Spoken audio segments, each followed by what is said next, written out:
ইরানে দফায় দফায় হামলায় কাঁপছে গোটা মধ্যপ্রাচ্য। জ্বলছে সৌদি কাতারের তেল গ্যাস ক্ষেত্র, ৩ মার্কিন যুদ্ধবিমান ধ্বংস। তৃতীয় দিনের মতো ইরানে চলছে আমেরিকা ইসরায়েলের তীব্র হামলা। ইরানে 550 ও লেবাননে 31 জন নিহত। আলোচনার প্রস্তাব নাকচ কেন? আয়াতুল্লাহ আলী খামেনির হত্যাকে ঘিরে প্রশ্ন। হামলা হবে জেনেও আত্মগোপনে যাননি কেন?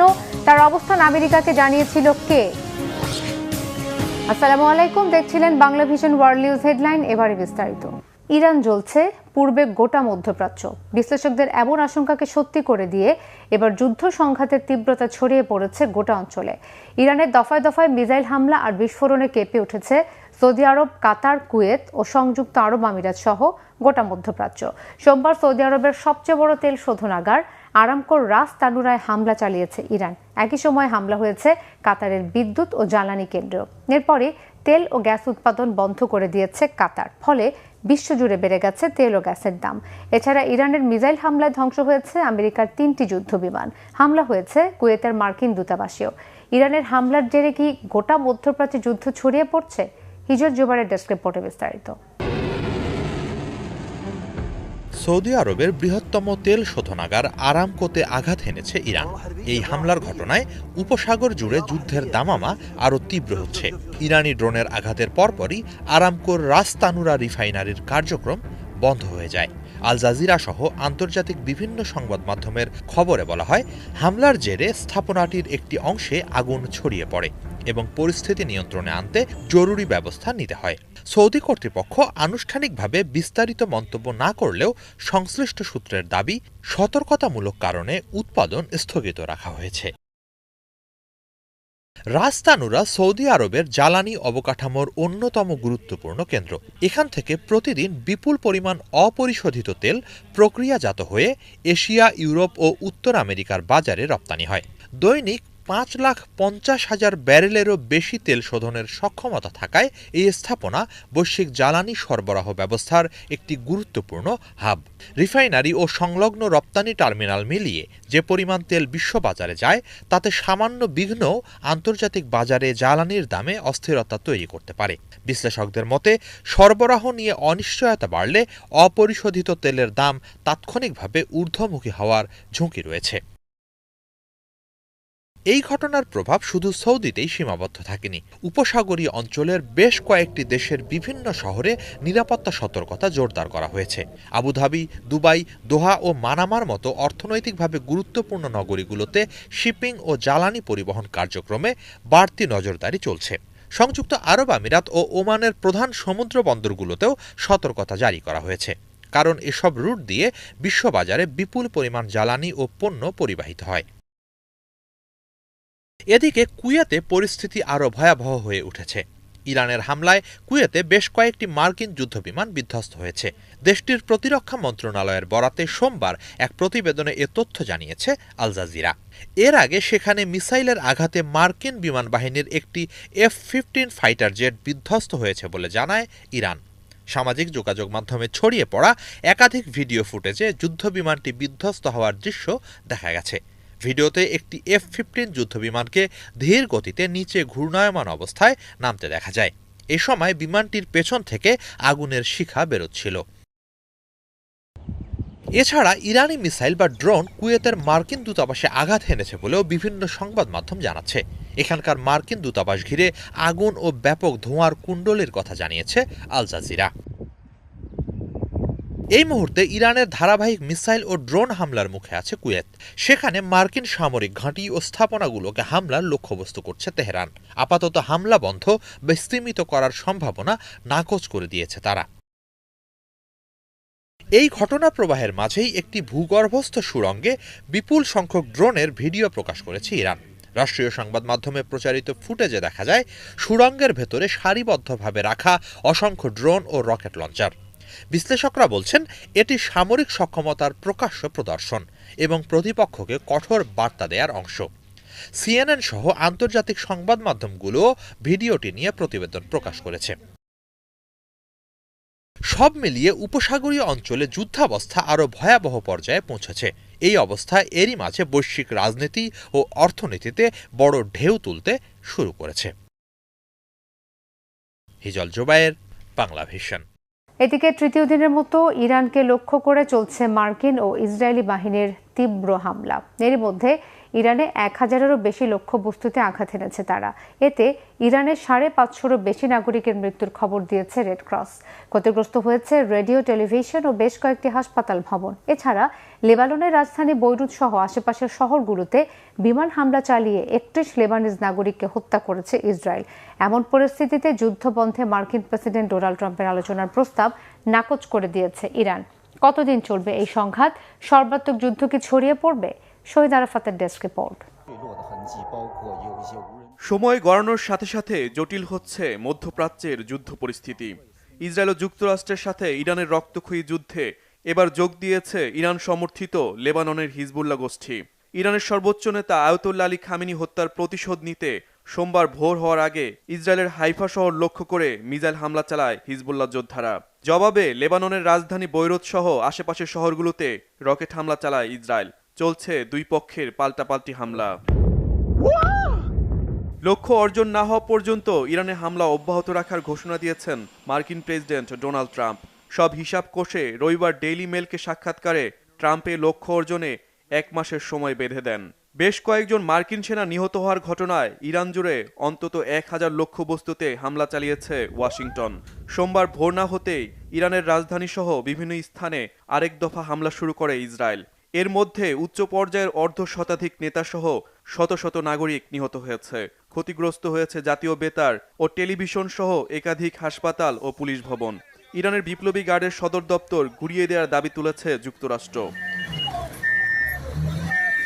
মধ্যপ্রাচ্যে নিজেদের ও মিত্র দেশগুলোর স্বার্থ রক্ষায় ইরানের বিরুদ্ধে সামরিক ব্যবস্থা নেওয়ার হুঁশিয়ারি দিয়েছে ফ্রান্স, জার্মানি ও যুক্তরাজ্য। এক যৌথ বিবৃতিতে ইউরোপের নেতারা বলেন, মধ্যপ্রাচ্যে ইরানের হামলায় তারা শঙ্কিত। আঞ্চলিক মিত্রদের রক্ষায় প্রয়োজনীয় সহায়তা দিতে তারা প্রস্তুত। যদিও ইরানে হামলায় যোগ দিচ্ছে না অস্ট্রেলিয়া। এতে মধ্যপ্রাচ্যে যুদ্ধ পরিস্থিতি আরও বিস্তৃত হওয়ার শঙ্কা করছেন বিশ্লেষকরা। Shahid Arafat, Bangla vision news desk.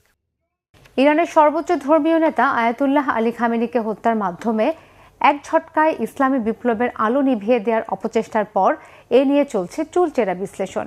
প্রায় বেশিরভাগ আলোচনায় ঘুরে ফিরে একটাই প্রশ্ন সামনে আসছে, প্রাণনাশের হুমকি জানার পরও কেন সুরক্ষিত অবস্থানে যাননি খামেনি?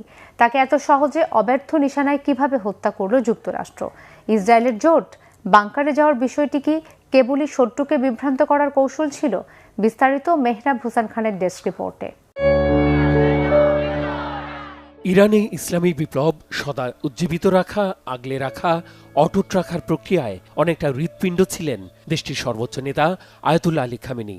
ইসলামিক বিপ্লব পরবর্তী টানা 37 বছর সরকার, সেনাবাহিনী আর জনগণের উপর একচ্ছত্র আধিপত্যের অনন্য গুণাবলীর জন্য ছিলেন চিরশত্রু ইসরায়েল আর বৈরী পশ্চিমা দেশের নিশানায়। 2023 সালের জুনে ইসরায়েলের সাথে 12 দিনের রক্তক্ষয়ী যুদ্ধের পরই তাঁকে হত্যার গুরুতর ঝুঁকি বেড়েছে এমন নয়।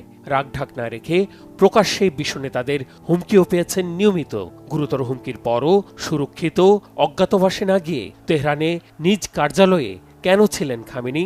তাহলে কি প্রাণনাশের আশঙ্কা আমলে নেননি, নাকি আড়ালে ভিন্ন কাহিনী?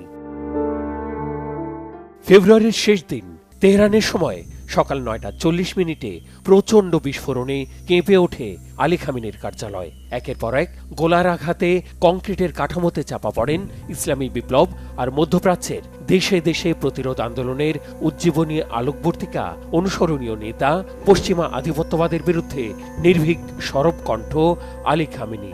ইসরায়েল আর যুক্তরাষ্ট্রের চোখে মোস্ট ওয়ান্টেড আলী খামেনি ওই সময় সেখানেই অবস্থান করবেন। সুনির্দিষ্ট এমন তথ্য কিভাবে শত্রুর হস্তগত হলো? পশ্চিমা বিশ্লেষকরা বলছেন, মাসের পর মাস খামেনির উপর সূক্ষ্ম নজরদারি চলছিল। তার প্রতিদিনের কর্মসূচির হালনাগাদ তথ্য সংগ্রহে পরীক্ষিত কৌশলের প্রয়োগ করা হয়েছে। গত বছরের জুনে ইরানের পরমাণু বিজ্ঞানীদের বেছে বেছে হত্যার ক্ষেত্রে ফোন আলাপ ট্র্যাক করাই শুধু নয়, তাদের নিরাপত্তারক্ষীদের উপর নজরদারি আর যোগাযোগের ডিভাইস হ্যাক করেছিল ইসরায়েলের গোয়েন্দারা। সামাজিক মাধ্যম ট্রুথ সোশ্যালে ট্রাম্পের বক্তব্যেও খামেনির ওপর দীর্ঘ নজরদারির বিষয়টি উঠে এসেছে। শনিবার সকালে তেহরানের কেন্দ্রস্থলে একটি কমপ্লেক্সে খামেনির সাথে ইরানের শীর্ষ কর্মকর্তাদের অন্তত 3 দফা বৈঠক হবে। মার্কিন গোয়েন্দা সংস্থা সিআইএ এমন খবর পাওয়ার পর ইসরায়েলের গোয়েন্দাদের সাথে এই তথ্যের বিনিময় আর সমন্বয় করে হামলার সময় নির্ধারণ করা হয়। সিদ্ধান্ত হয় রাতে নয়, হামলা হবে সকালে। তাছাড়া সকালে হামলা স্বাভাবিক না হওয়ায় ইরানকে অপ্রস্তুত অবস্থায় চমকে দিয়ে সুযোগ নেওয়ার বিষয়টিও গুরুত্ব পেয়েছে। খামেনির কার্যালয় লক্ষ্য করে অন্তত 30টি দূরপাল্লার ক্ষেপণাস্ত্র আর বোমা নিক্ষেপের তথ্য the new York Times, the Wall Street journal, রয়টার্সের মতো সংবাদ মাধ্যমে উঠে এসেছে। মার্কিন আর ইসরায়েলের কর্মকর্তাদের তথ্যের ভিত্তিতে জানানো হয়েছে, খামেনিকে হত্যার মিশনে অংশ নেওয়া যুদ্ধবিমানগুলো ইসরায়েলি সময় ভোর 6টার দিকে উড্ডয়ন করে। সাথে ছিল দীর্ঘপাল্লার নির্ভুল নিশানায় আঘাত হানতে সক্ষম ক্ষেপণাস্ত্র। ঘাঁটি থেকে উড়ানের 2 ঘন্টা 5 মিনিট পর যুদ্ধবিমান থেকে ছোড়া ক্ষেপণাস্ত্রগুলো খামেনির কমপ্লেক্সে আঘাত হানে। ক্ষেপণাস্ত্রের ধরনই বলে দেয় দূরত্ব বজায় রেখে দূর থেকে হামলা চালিয়েছে বিমানগুলো। কমপ্লেক্সের একটি ভবনে জাতীয় নিরাপত্তা কর্মকর্তারা আর পাশের ভবনে ছিলেন খামেনি। হামলার সময় বোমার সংখ্যা আর এর শক্তিমত্তায় এও ধারণা করা হচ্ছে সে সময় খামেনির বাংকারে থাকার সম্ভাবনা অমূলক নয়। তাই খামেনি তার নিরাপত্তার বিষয়ে একেবারে যে উদাসীন ছিলেন এমন গুঞ্জনও বিতর্কের ঊর্ধ্বে নয়। Mehrab Hussain Khan, Bangla vision, news desk. যুক্তরাষ্ট্রের টেক্সাস অঙ্গরাজ্যে বন্দুক হামলায় 3 জন নিহত হওয়ার ঘটনায় সন্ত্রাসবাদের যোগসাজশ পেয়েছে যুক্তরাষ্ট্রের কেন্দ্রীয় গোয়েন্দা সংস্থা এফবিআই। সন্দেহভাজন হামলাকারী এন্ডিয়াগা ডায়াগনে আমেরিকান নাগরিক হলেও তার জন্ম মূলত সেনেগালে। এর আগে স্থানীয় সময় শনিবার মধ্যরাতের পর টেক্সাস অঙ্গরাজ্যের অস্টিন শহরে একটি বারের কাছে এই গোলাগুলি ঘটে। পুলিশের বরাত দিয়ে রয়টার্স জানিয়েছে, বারের পাশে দাঁড়িয়ে থাকা কয়েকজনকে লক্ষ্য করে প্রকাশ্যে গুলি ছোড়ে হামলাকারী। এতে 2 জন নিহত এবং 14 জন আহত হয়। আহতদের মধ্যে 3 জনের অবস্থা গুরুতর। হামলার পরপর একটি গাড়িতে করে পালিয়ে যাওয়ার চেষ্টা করে হামলাকারী। পরে শহরের মধ্যবর্তী স্থানে পুলিশের প্রতিরোধের শিকার হয়। ওই সময় হামলাকারী ও পুলিশের মধ্যে গুলি বিনিময় হলে হামলাকারী নিহত হয়। তদন্তের সাথে হামলার কারণ নিয়ে বিস্তারিত কিছু জানায়নি পুলিশ। ইরানের সর্বোচ্চ নেতা আয়াতুল্লাহ আলী খামেনির মৃত্যুর পর মধ্যপ্রাচ্য পরিণত হয়েছে এক জ্বলন্ত আগ্নেয়গিরিতে। অনেকের মতে ইরানের মার্কিন হামলা একটি অসাংবিধানিক পদক্ষেপ, যা অভ্যন্তরীণ রাজনীতিতে ট্রাম্পের ওপর চাপ আরও বাড়িয়ে দিচ্ছে। বিশেষজ্ঞরা সতর্ক করেছেন যে অতীতে ইরাক বা লিবিয়ার মতো দেশে এই কৌশল বড় ধরনের মানবিক বিপর্যয় ও দীর্ঘমেয়াদী অস্থিরতা তৈরি করেছিল। ইরানের ক্ষেত্রেও একই ঘটনার পুনরাবৃত্তি হওয়ার ঝুঁকি অনেক বেশি। বিস্তারিত মীর ফজলি রাব্বির ডেস্ক রিপোর্টে। মুহুর্মুহু হামলায় প্রকম্পিত হচ্ছে ইরানের মাটি। প্রতিটি মার্কিন বোমার শব্দ এখন প্রতিধ্বনিত হচ্ছে শত শত নিরপরাধ মানুষের কান্নায়। মার্কিন প্রেসিডেন্ট ডোনাল্ড ট্রাম্পের একগুঁয়েমির জেরে এই অসম লড়াইয়ে হেরে যাচ্ছে মানবতা। কূটনীতির টেবিল ছেড়ে ট্রাম্প বেছে নিয়েছেন যুদ্ধের ময়দান। ইরানের সর্বোচ্চ নেতা আয়াতুল্লাহ আলী খামেনির মৃত্যুর পর মধ্যপ্রাচ্য পরিণত হয়েছে এক জ্বলন্ত আগ্নেয়গিরিতে। আগ্রাসনের এই খেলায় জয় পরাজয় ছাপিয়ে এখন বড় হয়ে উঠেছে লাশের স্তূপ। ট্রাম্পের এই হামলার মূল লক্ষ্য হল ইরানের রেজিম চেঞ্জ বা শাসন ব্যবস্থার পরিবর্তন। কিন্তু বিশেষজ্ঞরা সতর্ক করেছেন যে অতীতে ইরাক বা লিবিয়ার মতো দেশে এই কৌশল বড় ধরনের মানবিক বিপর্যয় ও দীর্ঘমেয়াদী অস্থিরতা তৈরি করেছিল। ইরানের ক্ষেত্রেও একই ঘটনার পুনরাবৃত্তি হওয়ার ঝুঁকি অনেক বেশি।